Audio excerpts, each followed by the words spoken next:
Hello po sa inyong lahat. Welcome to Ima Tarot, your psychic medium. This is a kapalaran sa mga water signs, Cancer, Scorpio, and Pisces.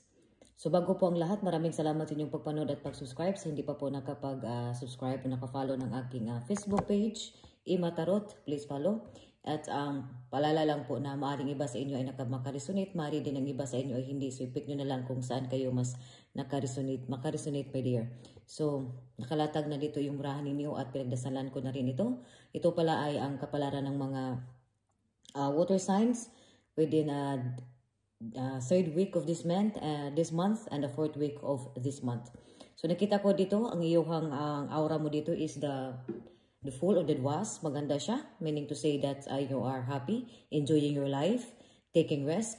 And also nakita ko rin dito sa iyo na ikaw ay you're sitting now planning. Kung baga nandito sa iyo sa third week, may mga this month, may marami kang plano ka dito, planning long-term goals at living your comfort zone. Nakita ko ditong plano kang living your comfort zones at nakita ko dito may mga may bumabagabag dito sa iyo eh. It could be dito sa iyo na may talagang hindi ka makakatulog sa kakaisip nito sa love life mo dito or something dito na a big preparations for big celebrations. At nakita ko dito because maraming plano, so talagang lagi itong nasa sa isip mo. Gulo ng isip mo, hindi ka makatulog sa kakaisip sa mga plano. Hindi ka makakaisip sa love life naman, talagang numano ka nito eh. May iba dito sa inyo na talagang lagi mo itong iniisip, kumbaga, dream ka nitong tao na to. Nakita ko rin dito na may mga about dito, may mga affair din, something dito, affair. So, happiness, trials, overcome ka dito at nakita ko dito, some of you dito is talagang malayo yung mararating mo dito. Iba dito sa inyo maganda. So, paalala lang po nito ay para sa mga water signs. So, for more clarification, maaari nyo akong i-message dito sa aking Facebook, sa aking Messenger, at or i-send sa aking email address at babasahan ko kayo in private message for more clarification dito sa inyong baraha sa mga water sign, Cancer, Scorpio, and Pisces. Nandito sa inyo may mga affair dito eh. But nakita ko rin dito na may mga more ka din dito sa mga spiritual, sa mga matindi pangano mo sa Panginoon, kumbaga. Ang iba din dito, trust lang sa God. Ang iba dito sa inyo, trust lang. Kung ano man yung mga bumabagabag diyan sa isipan mo, talagang dito may mga success. Ang iba dito sa inyo talagang success, may masaya. Masaya ka pero may mga guilt, kumbaga. May mga guilt dito about sa love life dito, masaya pero may guilty. Ang iba sa inyo. And nakita ko rin dito sa inyo, nagplano na kayo dito ng for long-term goals.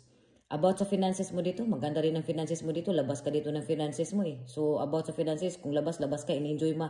Kumbaga, mas more in-enjoy mo ngayon ang ano mo ngayon, this month, nag-enjoy ka. So hindi ka takot mag-taking risk or ang iba sa inyo, talagang lumabas na kayo dito sa inyong comfort zone nyo dito, advices dito sa inyo. About dito sa mga single, enjoy dito sa inyong mga single. Ang iba talagang ini-enjoy. Mari din ito sa inyong pag-travel niyo kasi may mga travel din dito eh. Nakita ko ito, may mga travel ka. Because of the temperance here. Nakita rin, nakabalance din eh. So may iba dito sa inyo, nakabalance din. Sa love, ang iba dito sa mga partner naman dito, nakabalance din. Ang iba is may mga about sa finances, pero nandyan yung mari ito, may mga paris kayo o ikaw sa sarili mo na naglabas ka ng pera, nakabalansi din, naghanap buhay ka o may mga extra income. Mari din dito sa fourth week na ikaw ay makahanap ka dito ng extra income dito. May mga about sa pera mo dito, nakita ko itong may more extra income ka dito or ang iba dito sa inyo, mga side jobs dito. So, extra na pagkakitaan ng pera. Sa love life, more clarification, nakita ko dito sa love life mo dito is ang iba dito may mga guilt feelings at may mga hindi ka makakatulog because of maaari din ito sa iyong malaking preparation kasi may mga travel din ito. So mga anxiety, maaari din ito sa love life din, may mga guilt feelings din dito. At nakita ko rin dito sa iyo na may mga pinaplano na kayo eh. May mga maaari dito so settle down. Ang iba dito sa inyo for the future. Sa mga magparis diyan, sa mga partner, may maaari itong you planning a marriage dito. At nakita ko rin dito na, kung ano man, may mga pagsubok. Ang iba dito sa inyo, may mga pagsubok kayong mapagdadaanan sa love life. Pero nakita ko ito magsasucess kayo. At more nakita sa, mari nito, matagal-tagal na itong pagrelasyon ninyo eh. Ang iba dito sa inyo, it's a long term, talagang from ano na kayo dito, matagal na itong matagal na kayo nag-live-in, matagal na kayo nag-boyfriend-girlfriend, something dito na nagbala kayo dito ng, for your future, to settle down, or something dito in this, something na ganito ang nakikita ko dito, my dear. Dito naman is more enjoy ka eh. So, enjoy, labas ka, lumalabas ka. Marinin sa mga single dito, marinin sa mga single na ikaw ay sa paglabas mo, sa pag-travel mo, may makakahanap ka dito ng kaparis or may ma-meet ka dito biglaan, something dito coincidence, something ma-meet mo dito na ito ay may mga kayo, may mga chemistry kumbaga dito sa inyo. Pero nakita ko din may meet kang iba naman dito sa inyo, mayroon na kayo eh. So something may mga guilt feelings din dito. So sa finances, about sa finances, mas more on labas ka, o don't care ka dito sa paglabas ng pera. Sa trabaho naman dito, sa trabaho mo okay din na sa trabaho, nakabalance na dito sa trabaho mo, maaari dito maging stress naging stress ka rin dito sa trabaho. Maaari din iba dito sa inyo ay may mag-travel dito, or maaari din ito ng iba sa inyo ay nagplano dito ibang bansa, something dito eh. Something dito, or may nagbumabagabag dito sa iyo nang nasa Paris ninyo, nasa ibang malayong lugar.